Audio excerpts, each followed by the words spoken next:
Hello my dear student welcome back to my YouTube channel Sona classes. आज हम पढ़िया पे क्लास 10th ज्योग्राफी चतुर्थ अध्याय खनिज संबल माने खनिज संबल विषय जानिबा। देख पे माने दैनंदिन जीवन में आम्भे माने विभिन्न धातु निर्मित जिनिस व्यवहार करिथाउ।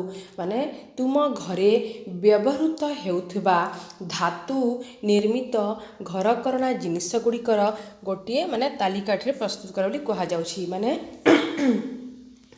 तुम्हें केबे भाविछ कि ये सब धातु गुड़िक आसे केउठू? माने आमे कौन पढ़ीचे जे पृथ्वीर भूत्वक जो सब खनिज पदार्थ गठित से गुड़िकर समाहार शिलार सृष्टि सही सब खनिज पदार्थ गुड़ी को परिमार्जन करा जाए सेथिरु धातु बाहर करा जाए। देख पिला माने खनिज पदार्थ आम जीवनचर्या एक अपरिहार्य अंश। माने छोटिया पिनटीए ठारू आरंभ करी माने सुउच्च अट्टालिका और विशाल जल जहाज पर्यंत आमे व्यवहार करुथिबा ए प्रकार प्राय समस्त वस्तु खनिज पदार्थरु तैयारी। रेल धारणा पिचु रास्ता माने कल कब्जा हाथ हथियार चाषोपकरण मध्य खनिज पदार्थरु तैयारी होइथाए। मोटर गाड़ी बस रेलगाड़ी उड़ा जहाज माने मध्य खनिज पदार्थरु विनिर्माण होइथाए। आमे जो खाद्य खाऊ सेथिरे मध्य खनिज पदार्थ रही थाए। माने सभ्यता विकासर प्रत्येक स्तर रे कण हुए मनुष्य तार जीविकार्जन गृह सज्जा पर्वपर्वाणी धार्मिक एवं आनुष्ठानिक क्रियाकर्म रे माने खनिज पदार्थर व्यवहार करि आसुछि। तो माने इतिहास रे मध्य मानव सभ्यतार विभिन्न युगर नाम दिया जाइछि। माने ताम्र युग ब्रोंज युग और लौह युग आदि खनिज पदार्थर गुरुत्व माने जणा जाए। हसर औजल्य दंत मंजन और खनिजर साफल्य देख बिले दंत मंजन दांत सफा करे एथिरे थिबा माने क्षयकारी खनिज पदार्थ यथा माने बालुका चून पत्थर एल्युमिनियम ऑक्साइड एवं विभिन्न फॉस्फेट खनिज दांत सफा करिबारे सहाय्य करिथांती। माने दांत रे छिद्र न हेबा पई माने व्यवहार हेउथिबा माने कोन फ्लूराइड नामक खनिजरु मिली थाए। माने रुटाइल इलमेनाइट नामक खनिजरु मिलुथबा टाइटानियम टूथपेस्ट रंग धोबला बा धला करि थाए। केतेक टूथपेस्ट चमक एथिरे माने व्यवहार जोगु होई थाए। तापर देख पिला माने टूथब्रश एवं पेस्ट पसिथिबा जो ट्यूब पेट्रोलियम रु मिलुथबा प्लास्टिक रु तैयारी होई थाए। एही सब खनिज पदार्थ गुड़िक केउ स्थान मानकरे मिलुछि माने जानिबा। देख पिला एठी किछि तथ्य देछि माने गोटे इलेक्ट्रिक बल्ब तैयारी करिया पई अनेक गुणी खनिज पदार्थ व्यवहार करा जाए। माने तार मझी तंतुरे माने काना फिलामेंट टंगस्टन उपरी काच सिलिकॉन भीतर तारटी तंबा कपर एवं निम्नस्थ एल्युमिनियम अंशटी बॉक्साइट खनिज पदार्थ गुड़ी करू ही तैयारी करा जाय थाए।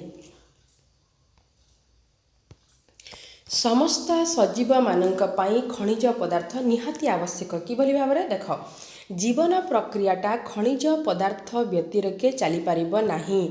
आमे प्रतिदिन जेते परिमाणर पौष्टिकता आवश्यक करू से सबुरे खनिज पदार्थर मात्र शतकड़ा 0.3 भाग केते भाग माने 0.3 भाग किंतु एही न्यून मात्र एपरी अपहार माने किंतु तार अनुपस्थिति रे आंभे माने अवशिष्ट शतकड़ा 99.7 भाग पुष्टिकर खाद्यर सदुपयोग करि परिबा नाही।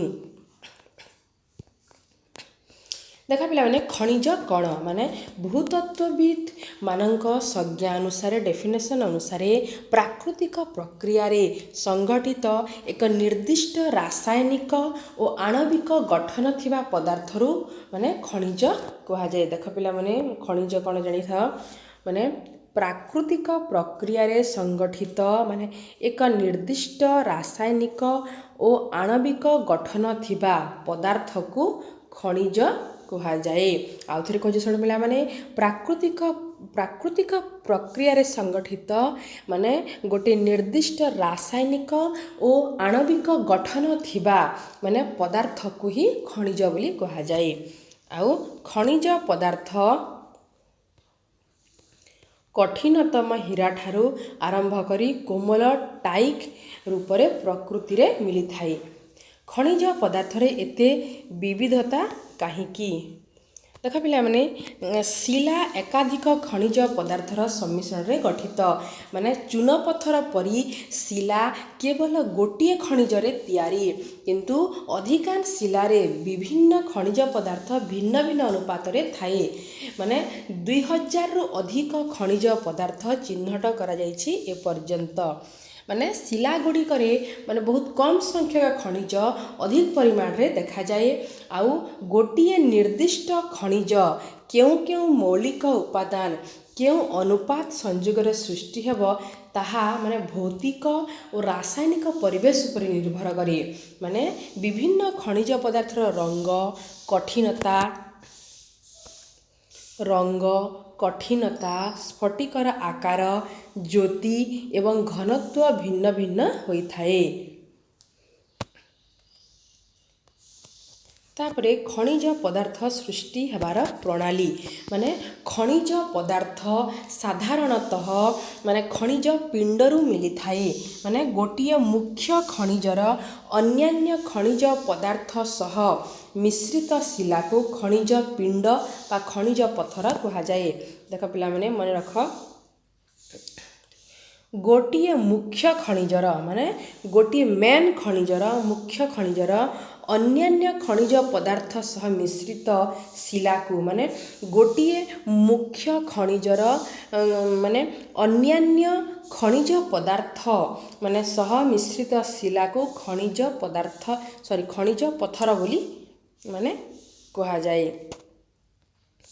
खनिज पिंडरे गोटिए खनिज पदार्थर परिमाण यथेष्ट थिबा आवश्यक जेपरि एथिरु सही खनिजटी निष्करण हेकि व्यावसायिक दृष्टि लाभप्रद हेउथिबो। तो खनिज उत्तोलन केते सहज साध्य ताहा खनिज पिंडर माने संरचना उपर निर्भर करे। तो देख पिले माने केमिति अवस्थारे केउ प्रकार शिलारे खनिज पदार्थ मिली थाए से विषय रे माने केतोटी जिनिस आज जानिबा।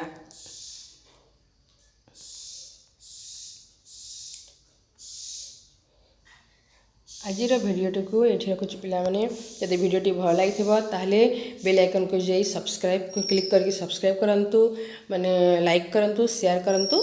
Thank you.